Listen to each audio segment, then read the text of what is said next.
저는 주일 설교할 때마다 이 설교 시간이 30분의 기적이라고 생각이 듭니다.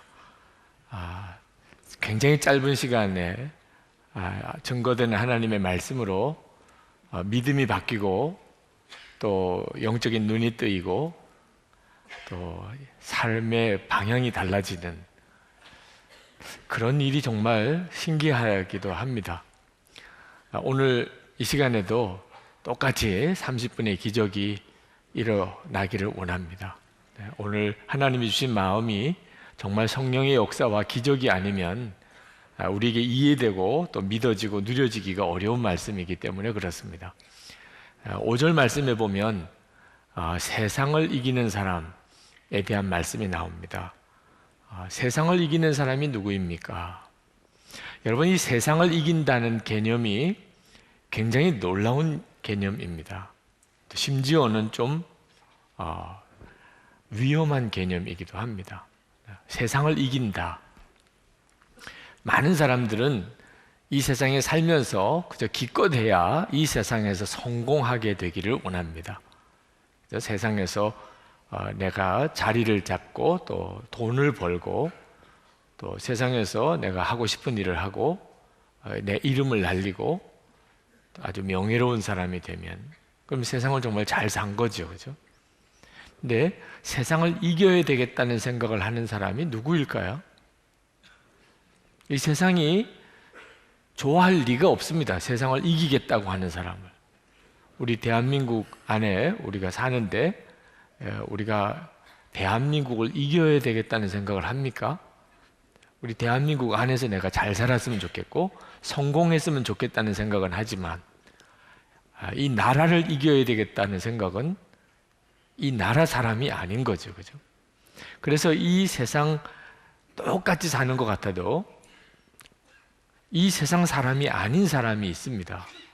그 사람이 바로 세상을 이기는 사람입니다. 어떤 사람이 그런 사람일까요? 하나님으로부터 난 사람. 1절 말씀에 보면 하나님으로부터 난 사람이 있다고 그랬습니다. 이 세상 사람이 아니라는 거죠. 예수가 그리스도이심을 믿는 사람은 다 하나님에게서 태어났습니다. 그러니까 하나님에게서부터 태어난 사람은 세상을 보는 눈이 다릅니다. 그리고 이 세상은 성공해야 되는 곳이 아니고 이겨야 되는 곳이 됩니다. 고린도전서 2장 12절에 보면 이 세상에 사람이 두 부류로 나뉘는데 하나는 세상 영을 받은 사람과 하나님께로 온 영을 받은 사람으로 나뉩니다. 그러니까 하나님께로 온 영을 받은 사람은 하나님이 은혜로 주신 것을 알게 된다고 그랬습니다.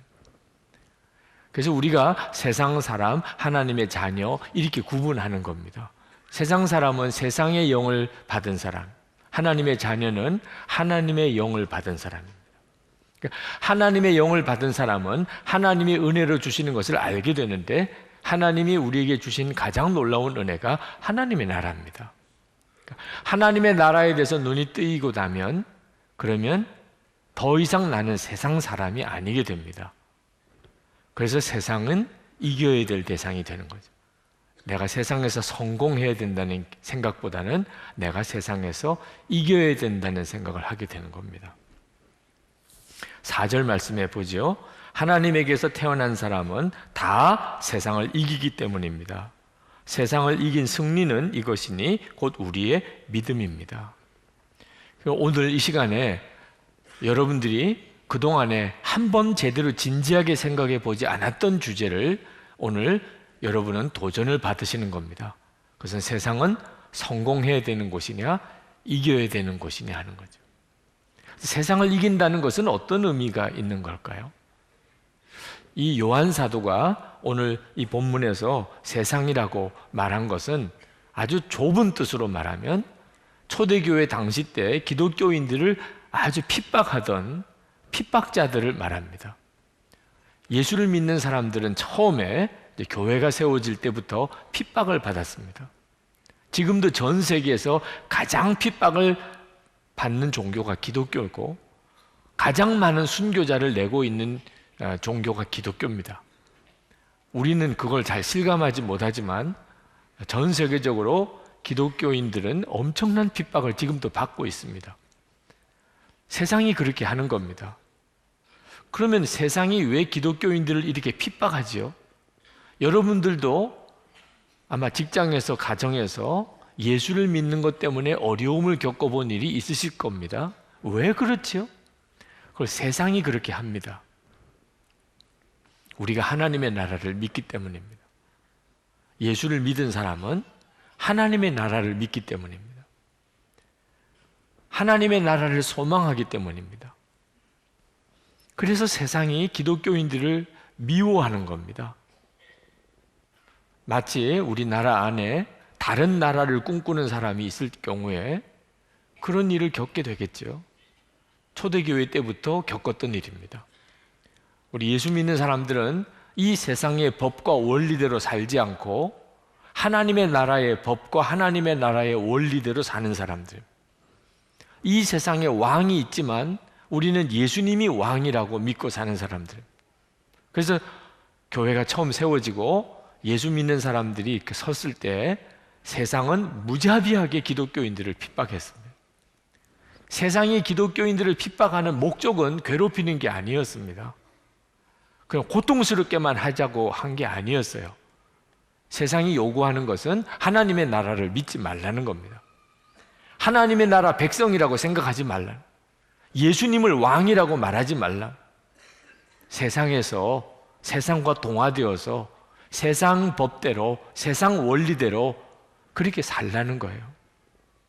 그래서 우리가 예수 믿는 것을 포기하고 하나님의 나라를 믿지 않고 하나님의 백성으로 살지 않게 되면 세상은 더 이상 우리를 핍박하지 않습니다. 여러분, 정신 차려야 됩니다. 우리가 하나님의 나라 백성입니다. 그래서 이 세상 성공이 우리에게는 중요한 게 아니고 세상을 이기는 것이 중요한 것입니다. 그런데 세상은 우리에게 하나님의 나라 백성인 것을 포기하게 하려고 하기 때문에 때때로는 핍박이 아니고 유혹을 줄 때도 있습니다. 그게 더 무섭습니다. 우리 그리스도인들은 핍박을 당할 때 오히려 믿음이 더 커지게도 됩니다. 세상에서 실패하고 세상에서 다 무너졌을 때 오히려 우리는 하나님의 나라를 보는 눈이 그때서야 열리게도 됩니다. 그래서 어떤 때는 환난을 당하고 핍박을 당하고 실패를 했던 것이 유익하기도 합니다. 하나님의 나라의 눈이 열리는 계기가 되었기 때문에. 그래서 마귀는 세상을 통해서 그리스도인들에게 오히려 유혹을 가져옵니다. 그 유혹은 세상에서 성공하라는 겁니다. 하나님의 나라 신경 쓰지 말고 그런 거 골치 아픈 게 생각하지 말고 세상에서 성공하라는, 세상에서 돈 벌고 잘 살라는 거예요. 세상에 재미있으니까 세상 재미를 즐기라는 겁니다. 많은 그리스도인들이 핍박을 만날 때는 오히려 더 분명한 믿음으로 서게 되다가 유혹을 받을 때 어처구니 없이 무너져 버리는 일을 많이 겪습니다. 예수님께서 재림에 오실 때 걱정하신 것이 있으셨죠. 누가복음 17장 26절에서 30절까지 말씀해 보면 예수님께서 재림에 오실 때 믿는 자들 안에 기가 막힌 일을 볼 것이라고 걱정하셨습니다. 예수님이 걱정하신 것은 우리가 무슨 죄를 많이 짓는 게 아니고 먹고 마시고 그리고 집 사고 땅 사고 자녀들 기르고 공부시키고 시집장가 보내고 그러느라고 정신없이 사는 거죠. 마치 이 세상에 먹고 살기 위해서 태어난 것처럼 사는 겁니다. 이 세상에 땅 사고 여기서 집 짓고 여기서 돈 모으고 여기서 자녀들 공부시키고 여기서 시집장가 보내고 이렇게 하느라고 태어난 것처럼. 지금도 그런 말씀에 마음이 찔리는 분이 있으실 거예요. 오직 그것만을 위해서 태어난 것처럼 그렇게 살다가 주님을 만날 때 이 세상이 전부가 아니었구나, 하나님의 나라가 있구나, 안 들어본 건 아니지만 한 번도 하나님의 나라가 있다는 것을 진지하게 생각해 보지 못하고 살았던 사람들, 우리 주님이 그렇게 우리를 만나게 될까 봐 주님이 걱정하셨어요. 여러분, 이렇게 사는 것이 얼마나 두려운 일인지에 대해서 성경에 실화를 하나 우리에게 기록해 두셨어요. 그것은 롯의 아내 이야기입니다. 롯의 아내는 소돔성이 무너질 때, 불타서 멸망할 때 구원받은 사람입니다. 99.99% 구원받았어요. 롯의 아내가 하나님 뜻대로 산 게 없는데도 불구하고 전적인 은혜로 아브라함의 중보기도 때문에 그는 구원받았습니다. 실제로 소돔성의 유황불이 임할 때 롯의 아내는 그 소돔성에서 벗어나온 상태입니다. 그러니까 99.99% 구원받은 거죠. 그런데도 롯의 아내는 멸망했습니다. 하나님께서 롯의 아내에게 이제 소돔성에 유황불이 내리게 될 텐데 너는 빨리 소돔성을 떠나라. 그리고 가까이 있는 소알성으로 가라. 그러면 너를 구원해 줄 것이라. 그 대신에 한 가지 하나님이 명령하신 것이 절대로 뒤돌아보면 안 된다. 소돔성 뒤돌아보면 안 된다. 무슨 소리가 들리든지 어떤 일이 뒤에서 일어나는 것처럼 느끼든지 뒤돌아보면 넌 죽는다. 그냥 앞만 보고 달려가라. 여러분, 지옥에서 이제 천국으로 건짐을 받는 사람에게 뒤돌아보지 말라고 하는 것이 무슨 그렇게 큰 어려운 계명입니까? 뒤만 안 돌아보면 구원받는다면, 계속 앞으로만 달려가면. 그런데 롯의 아내는 그걸 지키지 못한 거예요. 이유는 마음에 세상이 꽉 차 있었기 때문에. 마음이 소돔에 있는 걸 어떻게 해요? 마음이 소돔에다가 다 쌓아놓은 겁니다. 그 멸망할 소돔에다가 자기 좋은 거 다 쌓았던 거예요. 재물이 있는 곳에 마음이 있다고 그랬는데 소돔성에 온통 자기 좋은 거 다 쌓아놓고 살았어요. 거기가 롯의 아내에게는 만세반석입니다. 그런데 그것이 이제 멸망당하는 겁니다. 구원의 축복은 받았지만 이 소돔성에 대한 미련을 못 버리고 결국은 유황불이 쏟아질 때 그때 자기도 모르게 그냥 돌아보게 됩니다. 자기도 모르게. 여러분, 자기도 모르게 돌아설 사람이 있습니다. 이게 두려운 거예요. 정신 차려야 하는 겁니다. 우리가 예수를 믿고 구원받았습니다. 그러나 이제 진짜 마지막 순간에 왔을 때 내가 마음을 세상에 두고 살았던 사람, 하나님의 나라 백성이라는 의식이 없이 살았어요. 이랬던 사람은 어쩔 수가 없습니다. 마음이 거기 있는 걸. 얼마나 비참한 이야기입니까? 그러나 이건 롯의 아내 이야기만 아니기 때문에 성경에 기록해 둔 겁니다. 우리가 하나님의 자녀가 되었다는 것은 우리는 하나님의 나라 사람이 됐다는 겁니다. 이 세상 나라가 아닙니다. 그래서 세상에 살 때 우리는 세상과 관계가 싸우는 관계예요. 세상에 복종하고 그저 세상에 순응하고 그저 세상에서 성공하기만 바라는 정도가 아니고 우리는 세상과 싸우게 돼요. 세상이 말하는 것과 하나님이 말하는 게 다르면 우리는 어떤 손해를 보고서라도 하나님이 말씀하시는 대로 갑니다. 때때로 세상 걸 버려야 되면 우리는 깨끗하게 버리는 거예요. 이것이 세상을 이기는 거죠. 요한계시록에 보면 하나님께서 우리에게 요구하시는 것은 성공이 아니고 이기는 것입니다. 세상에 사는 동안에는 얼마나 이 사람이 성공했느냐는 걸 보지요. 서로 만났을 때 이 사람은 세상에서 어느 정도쯤 성공한 사람인가. 하나님은 세상에서 성공한 것에 대해서는 관심이 없어요. 하나님의 관심은 이기는 겁니다. 너가 이겼느냐 하는 걸 물으시는 거예요. 요한계시록 2장 3장에 보면은 이기는 자에게 주시는 축복을 쭉 나열하고 계십니다. 2장 7절에 생명나무의 과실을 먹게 하고 2장 11절에 둘째 사망의 해를 받지 아니하고 2장 17절에 감추었던 만나와 흰 돌을 받고 2장 26절에 만국을 다스리는 권세를 받고 3장 5절에 흰 옷을 입을 것이고 그 이름을 하나님 앞에서 인정받을 것이고 3장 12절에 하나님의 성전의 기둥이 되고 3장 21절에 하나님 보좌에 함께 앉게 되리라. 다 이기는 자가 이렇게 될 거라고 그랬습니다. 그러므로 여러분, 우리가 예수를 믿고 난 다음부터는 세상에서의 오직 관심은 내가 이기는 자인가 하는 거죠. 얼마나 내가 세상에서 부자가 되었고 성공했냐가 아니고 이기는 자인가 하는 겁니다. 히브리서 11장 믿음장이라고 하는데 믿음의 사람들이 쭉 열거되어 나옵니다. 다 다 이긴 사람들. 에녹은 이긴 사람이었고, 아브라함 이긴 사람이었고, 이삭 이긴 사람이었고, 야곱 이긴 사람이었고, 요셉 이긴 사람이었고, 성경에 나오는 믿음의 사람들은 전부 다 세상을 이긴 사람들. 어떻게 그렇게 살았죠? 하나님의 나라를 보았기 때문입니다. 히브리서 11장 16절, 그들이 이제는 더 나은 본향을 사모하니 곧 하늘에 있는 것이라. 이러므로 하나님이 그들의 하나님이라 일컬음 받으심을 부끄러워 아니하시고 그들을 위하여 한 성을 예비하셨느니라. 예수를 믿고 나면 우리에게는 하나님의 나라의 눈이 열립니다. 그리고 그 하나님의 나라의 백성인 것을 알게 되고, 그러면서 세상을 보는 눈이 완전히 달라지게 됩니다. 여러분 안에 예수님이 계시다는 것은 이건 엄청난 일입니다. 여러분이 그 사실을 중요하게 깨닫지 못해서 그런 거지, 돈이 있고 없고가 문제가 아니에요.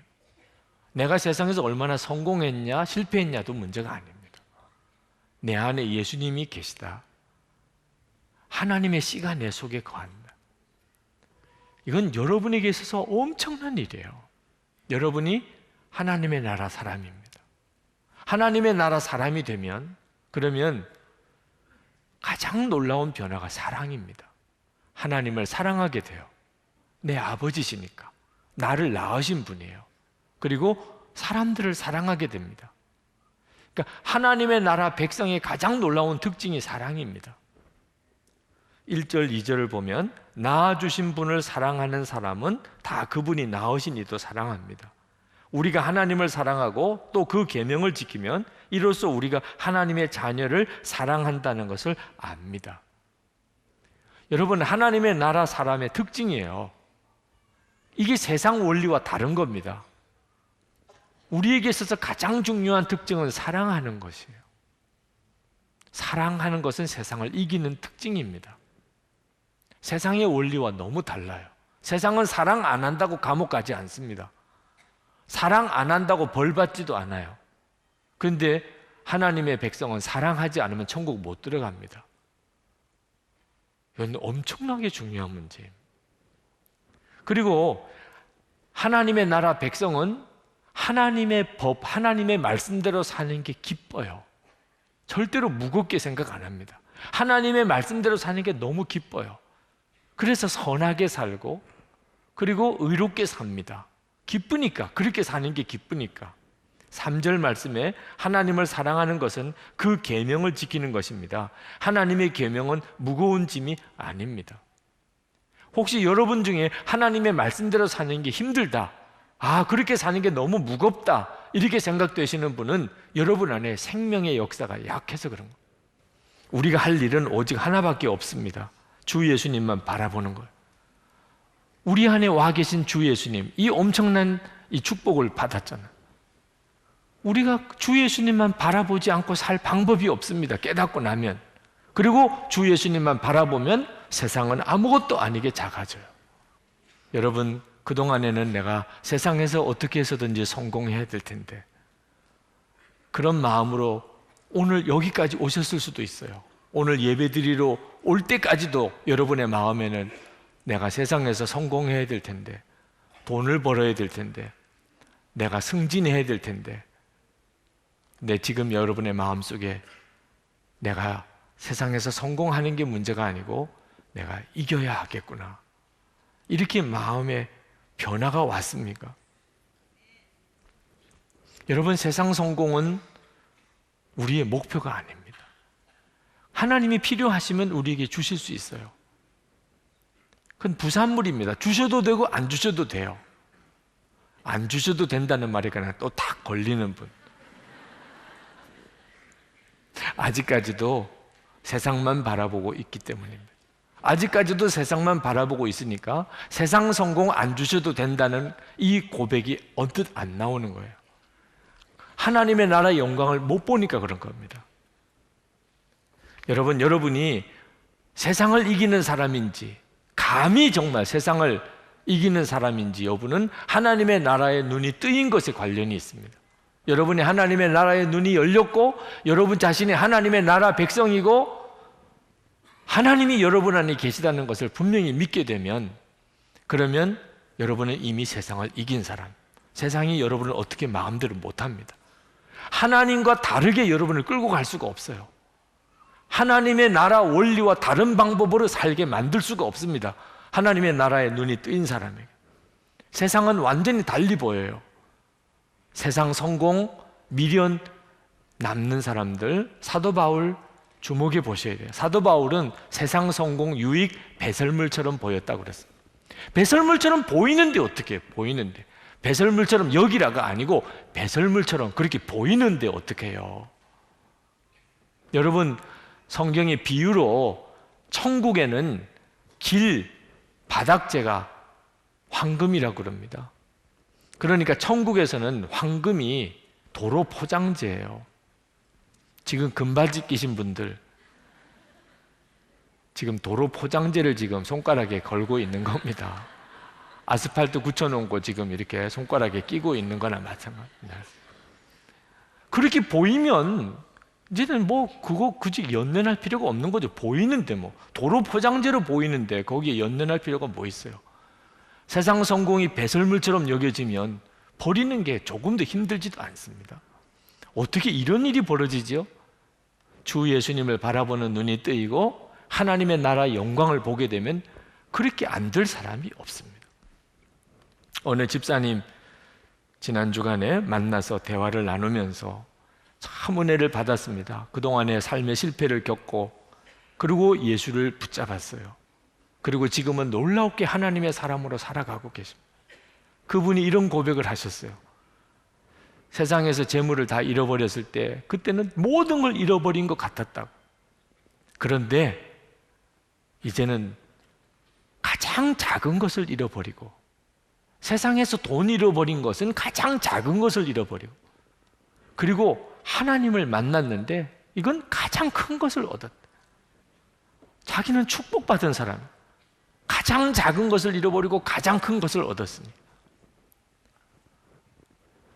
네, 여러분, 하나님의 생명이 없는 사람에게는 돈은 가장 큰 거고 하나님은 가장 작은 거 아십니까?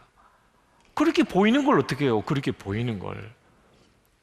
여러분 안에 성령이 오시고 예수님이 여러분의 주인이 되시고 나면 모든 게 다 뒤집어져 버리고 맙니다. 하나님이 우리에게 고난의 길도 가라, 십자가도 지라, 괜히 우리를 힘들게 하시는 거 아닙니다. 하나님의 나라를 보여주시고 고난의 길, 십자가의 길을 가라고 하시는 거예요. 문제가 될 게 없습니다. 가고 싶어지는 거죠. 우리가 할 일은 지금부터 예수님을 왕으로 모시고 사는 겁니다. 그게 하나님의 나라 사람이니까. 여러분, 세상을 이기는 것은 믿음이에요. 믿어진다는 겁니다. 구원, 하나님의 선물입니다. 우리는 감사합니다. 그리고 받은 거예요. 하나님이 구원을 주시고 우리는 받은 겁니다. 승리도 똑같습니다. 세상을 이기는 것도 우리가 이기는 것이 아니고 하나님이 선물로 주시는 거예요. 이김은. 우리는 그저 감사합니다. 그리고 받으면 됩니다. 이제 월요일부터 직장에 나가고 세상에 비즈니스하고 또 세상 사람들 만나고, 여러분 지금 마음에 또 어떻게 사나, 그건 믿음이 없는 거죠. 그건 믿음이 아닙니다. 또 이길 기회를 주셨구나. 이번 한 주간 또 놀랍게 이길 기회를 주셨구나. 여러분, 예수 안 믿는 가족, 친척들하고 명절에 만날 때 또 어떻게 하나, 그건 믿음이 없는 거지요. 여러분이 정말 누려야 될 것은 승리를 주신다고 하신 약속. 고린도전서 15장 57절에 우리 주 예수 그리스도로 말미암아 우리에게 승리를 주시는 하나님께 감사하노니. 그러므로 오늘 이 시간에 여러분은 승리를 주세요라고 기도하기보다 감사합니다. 주님 주셨으니까. 승리는 하나님이 주시는 거니까 나는 주 예수님만 바라보는 것이고. 아직도 세상을 이길 확신이 없는 분이 계십니까? 구하세요. 이미 여러분 안에 하나님의 씨를 주신 하나님, 그분이 세상을 이기는 분이시니 여러분을 반드시 이기게 해주십니다. 이 시간에 기도하십시다. 여러분, 이김을 구하십시오. 그리고 믿으세요. 세상을 감히 이기려고 하는 자가 누굽니까? 나지. 예수 믿는 나지. 여러분이 그렇게 하나님께 구하십시오. 그리고 약속이 이루어지도록 기도하시기 바랍니다. 가정에서, 직장에서, 여러분의 삶의 현장에서 우리는 세상을 이기는 자입니다. 기도하십시다. 은혜와 사랑에 충만하신 아버지 하나님,